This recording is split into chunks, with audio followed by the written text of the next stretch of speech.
പഹൽഗാമിൽ 26 ഇന്ത്യക്കാരുടെ ജീവനെടുത്ത ഭീകരാക്രമണത്തിന് മറുപടിയായി ഇന്ത്യ നടത്തിയ ഓപ്പറേഷൻ സിന്ദൂറിൽ പാകിസ്ഥാൻ വ്യോമസേനയ്ക്കുണ്ടായത് കനത്ത നാശനഷ്ടം.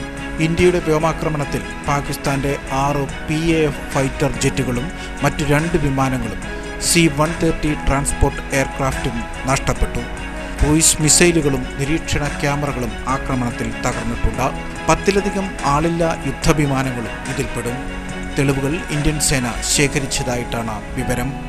ഡ്രോണുകളും റഫാൽ, സുഖോയ് യുദ്ധവിമാനങ്ങളും ഉപയോഗിച്ചാണ് ഇന്ത്യൻ വ്യോമസേന കനത്ത തിരിച്ചടി നൽകിയത്. അതേസമയം മുൻപ് പറഞ്ഞതിനേക്കാൾ കൂടുതൽ പ്രദേശങ്ങളിൽ ഇന്ത്യ ആക്രമണം നടത്തിയെന്ന പാകിസ്ഥാന്റെ രേഖയും പുറത്തുവന്നു. പെഷവാർ, ധങ്, സിന്ധിലെ ഹൈദരാബാദ്, പഞ്ചാബിലെ ഗുജറാത്ത്, ബഹാവൽ നഗർ, ആട്ടക്, ചോർ എന്നിവിടങ്ങളിൽ ആക്രമണമുണ്ടായെന്ന് പാകിസ്ഥാൻ പറയുന്നു. പഹൽഗാമിൽ 26 ഇന്ത്യക്കാരുടെ ജീവനെടുത്ത ഭീകര ആക്രമണത്തിന് മറുപടിയായിട്ടായിരുന്നു ഓപ്പറേഷൻ സിന്ദൂർ നടത്തിയത്.